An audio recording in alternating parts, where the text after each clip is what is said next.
Welcome back to part 4 of my Harry Potter shelf tour.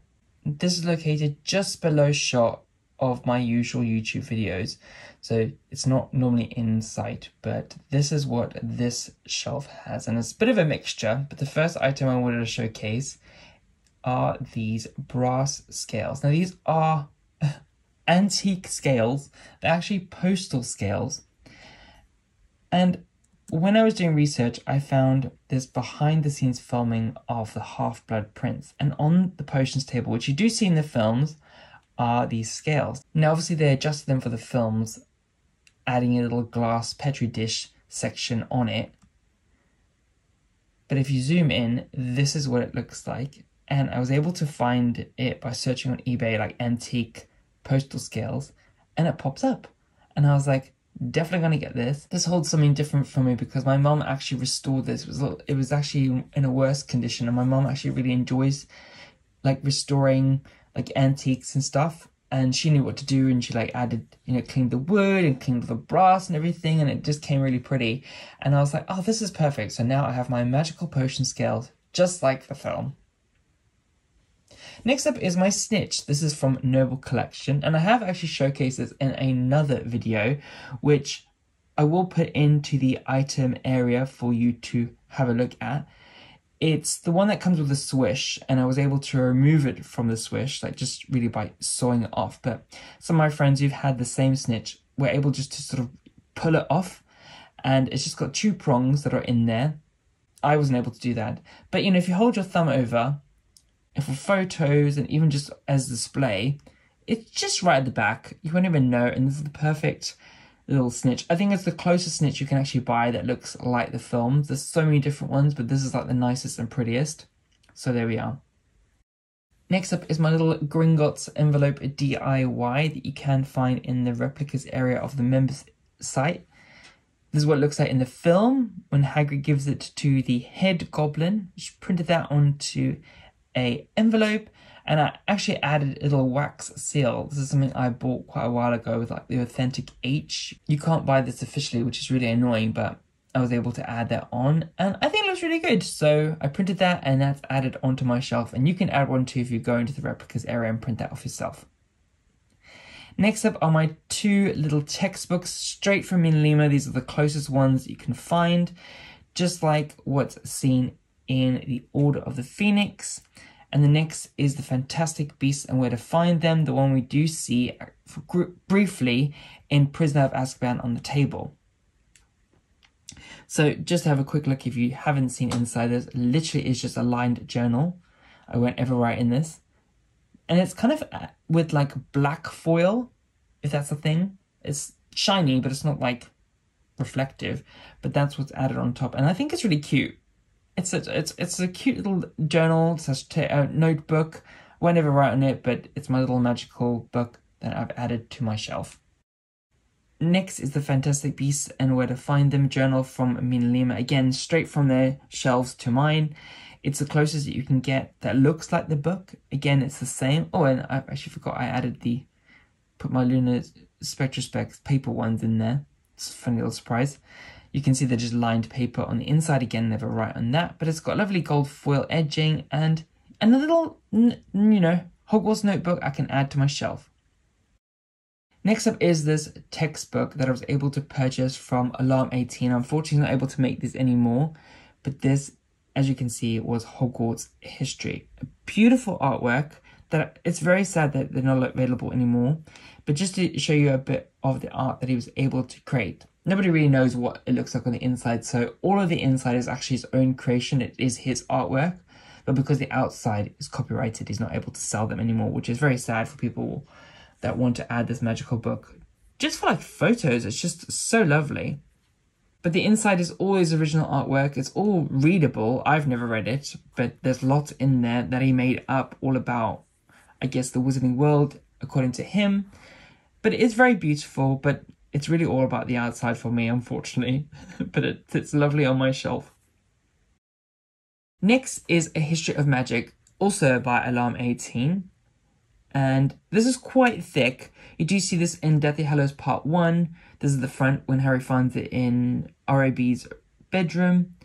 And he also made it so this is what a History of Magic on the side, and he also made it to reflect the back. So just like the film where we see what the back shot looks like, because we meet him later on in the film. So the front and the back are close, but it's a lot thicker, as you can see, and not as worn. It's a lot more of a new copy. Inside again is all his own creation, and for some reason he added a little signed picture of it in there, which I thought was funny anyway. But the inside has got lovely foil. We don't know what it looks like on the inside. We never got to see that, as far as I'm aware. And the front is actually foiled like as a dragon with beautiful gold foiling in. So the book itself is beautiful, but it's really just the sleeve that's the copyrighted imagery. The rest of it, again, has got lovely gold foil and a lot of original artwork in there as well. All readable. There's some actually beautiful art pieces inside that I believe he teamed up with another artist to actually do and create this piece a while back, before Warner Brothers made him stop. But I'm really glad I was able to add this, because it is really, really beautiful. Again, I've not read this, but it's so beautiful on the inside. Next up, another lined journal, straight from The Crimes of Grindelwald. Now, we don't actually see this artwork, but we see the book in the film. It's just behind Dumbledore when he's confronted, but that's the book there. And it's only through artwork that me and Lima launched that we were able to see what the front of this book looks like. This is an exclusive item available only in Australia for some weird reason. I was able to get it. I had a friend in Australia that was able to buy this and send this over. Again, links are all in the magical items area, but it's just lined. There's a front and a back area, and it's got like an elastic that I hide because I want it to look like a real book that's from Hogwarts. And that's how I have that on my shelf. Next, another journal of a different version of Fantastic Beasts and Where to Find Them. This is the original copy. This one from the Harry Potter films is the more modern edition, because that's in the 90s. This is in the 1920s. And this is actually the one that Newt publishes. So this is his first copy, the different, first edition basically. And again, it's just there's a front cover. Again, it's just a lined journal that I won't write in. And I forgot I actually put this in here. I'll show more on that in a moment. But again, the elastic, I hide that. And that can be a magical book that's added from The Crimes of Grindelwald. Now, this little map was given out at the Paris premiere of Crimes of Grindelwald. Designed by me and Lima, I believe, like almost impossible to get hold of now. But it's a beautiful map that they designed, featuring filming locations that were in the film, with like authentic French magical adverts, like targeted at the Wizarding World. And it includes little blurbs at the bottom of these locations of where to find them, which I think is just remarkable. I'm so sad they didn't sell this, because I want others to be able to get it. But there's a little like writing about the different locations at the bottom with French and English. Hopefully you can pause and read that. It was a little bit difficult to showcase on camera. But on the back, there's a little bit more on that. So they have a little artwork that they made about these particular locations. So we got, that was, the first one was cut, the second was in the film. I believe this is where Nagini and Credence are talking about being an Obscurus. There's Nicholas Flamel's house, Place Cachée.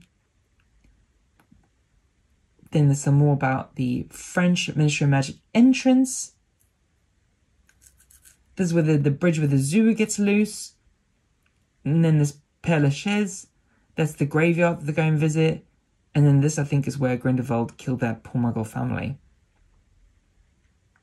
But yeah, a remarkable item. Like, look, the adverts, like, from Magical Wizarding World in France. I'm so pleased that I was able to add this to my collection, and it lives with my Crimes of Grindelwald textbooks. This, again, by Alarm 18. Another wonderful art book I was able to add. I bought them all in one go. I'm so glad I did. It was immensely expensive, but so worth it. A little bit of a worn copy, the same that Hermione has, that's given that's gifted to her by Dumbledore. It even comes with a rune sheet because it's all written in runes, and he was able to replicate that pretty well. And then you can see that at the top is written Hermione's translation with all the different stories. And this artwork is, I believe, by Mina Lima. They was able to find and replicate for this book, which I just think is so cool. I've actually seen some of the original artworks in Mina Lima. They're like laser cut paper, so this is just printed, but beautiful nonetheless. I believe Mina Lima sell a journal version of this book if you're looking to add that to your collection. Unfortunately, this one is no longer available. Before we move on to this massive book, in this little box, I don't know why I've just popped it here, but it's my time turner that's from Cine Replicas. I think I don't know where to put it, but it lives there. I've showcased this in another video before, but it is a beautiful little time turner. I don't know why Cine Replicas had to make a version when the Noble Collection one exists already, but it's beautiful, it's gold, it has moving sand in it. So if you're considering getting a time turner, I think this one's pretty cute. I don't think it's the most screen accurate, but it was gifted to me by Cine Replicas, and I was very pleased about that, so I didn't want to get rid of that, so I kept that. Lastly, here's the massive final book. I don't think it should be this large because it's not really screen accurate, and we really only see that in Prisoner of Azkaban as a quick flash. It's on the table next to Harry. That's what the side looks like. I don't know if that's screen accurate either. He may have made that version of that. And the back also just a lot of silver foil, which is beautiful, but I don't know how likely that is. The inside, that's not actually screen accurate either, but he did include a little night bus ticket, which I did think was very cute. But the inside front cover, as seen there, is his own creation. That's not screen accurate. You get a glimpse of that in the Prisoner of Azkaban film. And then the rest of the book, the reason it's so thick is because he decided to do it half in Latin and half in English. So if it was just all in Latin, it would be thinner, or all in English. But he added, so he included the Latin on the left and then the English translation on the right. All original creation by the artist with artworks, all to do with this particular subject. Again, not something I've read. There was a lot of reading involved in that. But a lovely little thing that he created. But again, it's all about the outside for me, unfortunately. So that is part 4 of my Harry Potter shelf. I've never showcased this before, so I really have enjoyed seeing all those items. Again, for all of these, I'll leave links where I can. If you'd like to get the items, and you can look for those in the replicas area.